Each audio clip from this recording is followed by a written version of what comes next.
યુગ શક્તિ ગાયત્રી ફેબ્રુઆરી 2000 સંસ્થાપક પંડિત શ્રીરામ શર્મા આચાર્ય। ભગવાન કોને કહેવાય છે? સદગુણો, સત્પ્રયાસો અને આદર્શોના સમન્વયને ભગવાનોનું નામ અપાય છે। એક ભગવાન તો એ છે કે જે સમગ્ર વિશ્વની સંભાળ રાખે છે, જેને આપણે નિયામક સત્તાના રૂપે ઓળખીએ છીએ। એક ભગવાન એ છે કે જે વિશ્વવ્યાપી છે।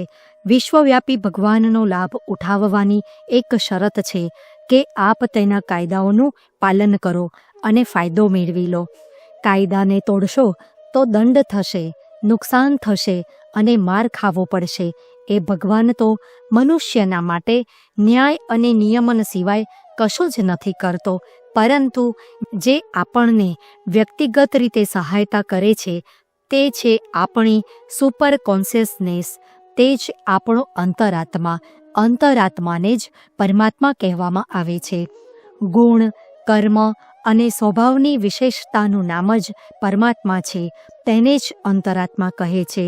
આપ સ્વયંને એની સાથે જોડી દો, એકતા સાધો। આજ સુધી તમારો સંબંધ કુસંસ્કારોની સાથે રહ્યો હોય, અસુરતાની સાથે રહ્યો હોય તે શક્ય છે, દૂતારા અને કપટીઓની સાથે રહ્યો હોય તે શક્ય છે। ચારે બાજુ જે વાતાવરણ ડહોળાઈ ગયું છે તે અધોગતિ સિવાય બીજું શું આપી શકશે?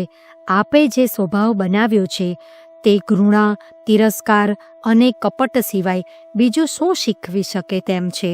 આપણી ચારે બાજુ એવા માનવીઓ દેખાય છે કે જેમણે દેહ માનવનો ધારણ કર્યો છે, પરંતુ કાર્યો પશુ જેવા કરે છે। એવા પિશાચોથી આપ ઘેરાઈ ગયા છો।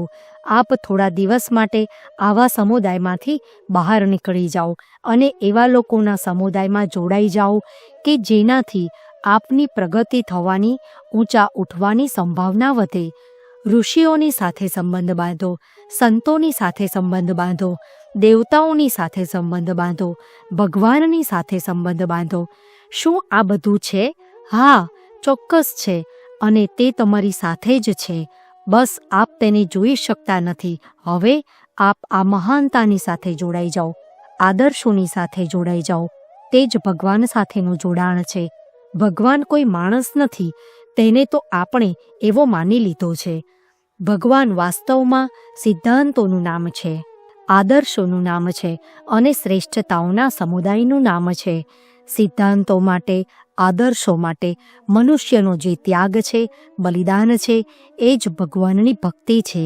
દેવત્વ પણ તેને જ કહેવામાં આવે છે।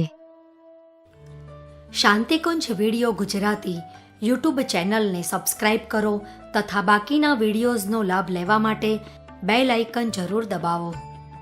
ધન્યવાદ।